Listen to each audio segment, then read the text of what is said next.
Salam power, salam sehat, senyum, kaya raya, kaya akan ilmu, kaya akan teman, kaya akan harta.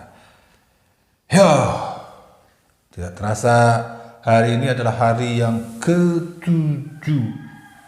Ya, hari yang ketujuh dalam rangkaian One Month Challenger New Habit. Salah satunya adalah membuat vlog, mengupload sebuah konten secara berturut-turut di YouTube selama 30 hari berturut-turut, satu hari satu konten. Apa saja pengalaman saya, apa saja hambatan saya, apa saja tantangan saya dalam membuat konten selama 30 hari berturut-turut itu, pemirsa, ternyata membuat vlog setiap hari selama 30 hari itu banyak hambatannya, banyak tantangannya, banyak kendala yang saya hadapi.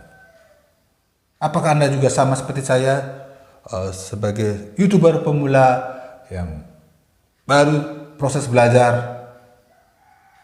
Apakah juga mengalami hal yang sama? Oke, saya mulai dengan yang pertama. Hambatan yang pertama adalah kita sering membuat satu channel dengan banyak aktivitas.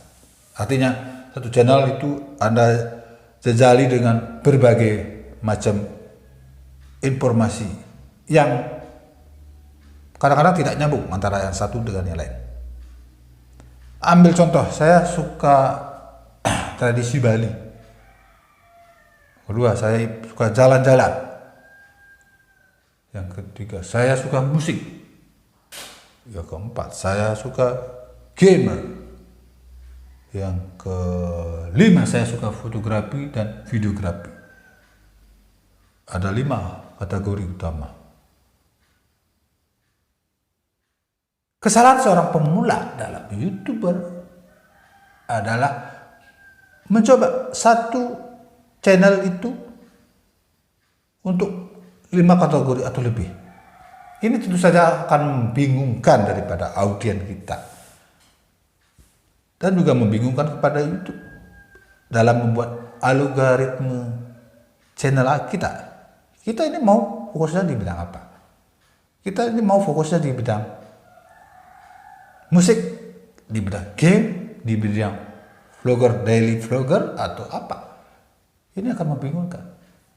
Maka saran saya kepada Anda yang sama-sama seperti saya sebagai YouTuber pemula, buatlah satu channel untuk satu kategori. Kalau kategori katakanlah vlog, Anda lebih suka bicara tentang tradisi, buatlah satu channel tentang tradisi dan vlogger, itu jadikan satu ya. Kemudian jika Anda suka musik, buatlah satu channel tentang musik, khusus dia tentang musik. Jika Anda suka game, buatlah satu channel tentang game. Bila Anda suka videografi ataupun fotografi, bisa Anda jadikan satu dalam satu channel. Dan ini adalah kesalahan fatal bagi YouTuber pemula, membuat banyak hal dalam satu channel tersebut. Kecuali Anda sebagai seorang pewawancara seperti Deddy Corbuzier misalnya, khusus tentang wawancara. Mungkin lebih tepat Anda buat satu channel tentang podcast itu misalnya. Jadi kesimpulannya adalah buatlah satu channel untuk satu kategori. Yang kedua, bagaimana cara membuat channel yang diminati, tapi saya suka banyak hal. Cara yang kedua adalah Anda membuat list tentang hobi Anda atau interest Anda. Contoh misalnya, tradisi Bali, saya kira-kira bisa membuat sebuah konten dalam tradisi Bali itu seberapa banyak? Apakah dalam 1 bulan bisa nggak saya bikin 30 konten? Itu jadi ada bikin list. Kemudian kategori kedua misalnya tadi apa?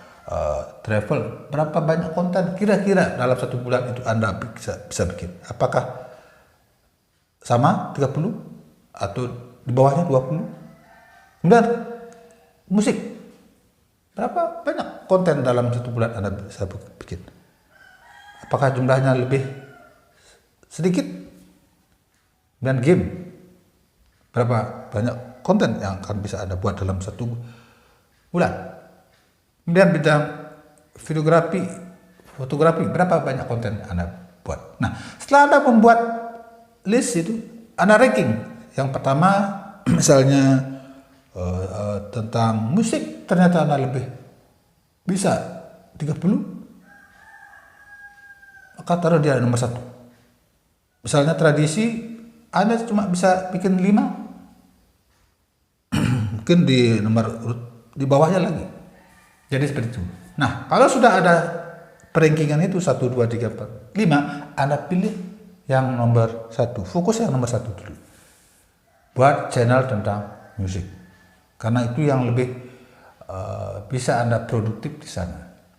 Mungkin interest Anda memang di bidang musik, bukan di bidang di bidang tradisi adat Bali dan seterusnya. Buatlah satu channel di bidang musik. Itu yang kedua.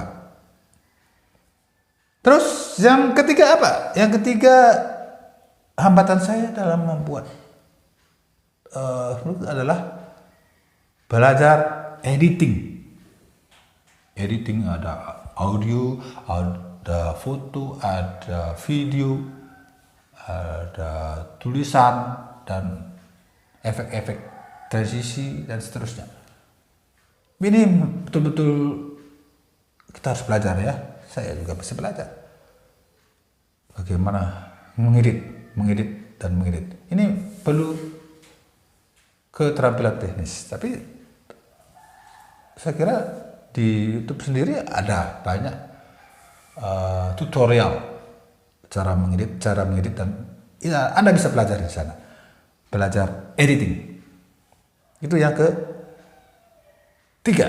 Yang keempat, yang saya alami adalah masih communication skill kurang, masih perlu dipelajari. Ternyata dalam membuat sebuah channel itu penting sekali kita belajar communication, public speaking, berbicara di depan kamera dengan artikulasi yang jelas, dengan nada yang tepat, dengan volume dan seterusnya. Perlu pelajaran. Tidak segampang yang saya pikirkan. Karena ini sesuatu hal yang harus dipelajari. Apakah Anda punya tips buat bagaimana kita bisa berbicara agar lebih fresh? Silakan di like, komen di bawah. Mungkin kita bisa berbagi tentang cara-cara communication di depan kamera. Kalau saya sih belajar terus untuk belajar mengucapkan sesuatu kata dengan artikulasi yang lebih jelas. Gitu. Kedepan saya akan membuatkan sebuah tips-tips tentang communication. Kelima adalah motivasi kita itu kadang-kadang di tengah jalan mengalami fase ya. 1 hari semangat, 2 hari semangat, 3 hari semangat, 4 hari mungkin sudah agak mulai turun karena banyak faktor alasan, kesibukan, dan sebagainya. Jadi, cara saya tetaplah konsisten buat konten setiap hari. Karena ini sudah merupakan tekad. Ini adalah motivasi anak membuat apapun sebuah konten. Jadi hilangkan perasaan malas itu. Hilangkan. Just do it. Bikin lagi konten, bikin lagi konten, dan terus bikin konten. Pahami faktor why. Mengapa Anda bikin konten? Mengapa Anda bikin konten? Dengan mendapatkan motivasi dalam diri kita, hambatan ini seharusnya tidak ada. Selalu penuh semangat dalam membuat konten positif di YouTube. Berikutnya, yang keenam, yang terakhir adalah belajar marketing. Kita kan sekarang sudah punya channel, sudah punya, katakanlah sudah bisa mengedit, sudah bisa membuat suatu konten di YouTube. Problem berikutnya adalah bagaimana kita memarketingkan konten Anda ini. Share kepada keluarga dulu. Ini yang saya alami. Dalam artian ada timbul perasaan malu, khawatir, takut jelek, takut apalah, banyak kekhawatiran dalam diri saya. Tapi ini harus kita lakukan. Kita harus share kepada keluarga dulu, kemudian kepada teman, kepada lingkungan, satu banjar, satu desa, satu kecamatan, satu profesi, satu pulau, seluruh Indonesia, seluruh dunia. Kita harus share. Karena bagaimanapun ini adalah sebuah produk yang harus kita share pada seluruh masyarakat. Karena apa? Ya itulah. Kita bikin konten itu kan supaya orang tahu dan terhibur, termotivasi oleh konten kita. Jadi share terus, dan di-share. Demikian 6 tips dari saya untuk 7 hari selama saya bikin vlog. Saya harapkan semoga selama 30 hari saya bisa konsisten upload setiap hari satu konten di YouTube. Tetap belajar, tetap berkarya, tetap kreativitas. Bagi Anda yang sama seperti saya, yuk kita saling memotivasi. Terima kasih yang sudah subscribe channel saya, sudah like. Bila perlu komen, apa sih harus kita lakukan? Silahkan komen di kolom bawah ini. Mari kita berbagi, saling memotivasi. Demikian vlog saya yang ke-7. Semoga bermanfaat. Sehat, senyum, kaya raya. Kaya kalimu, kayakan teman, dan kayakan harta. Salam.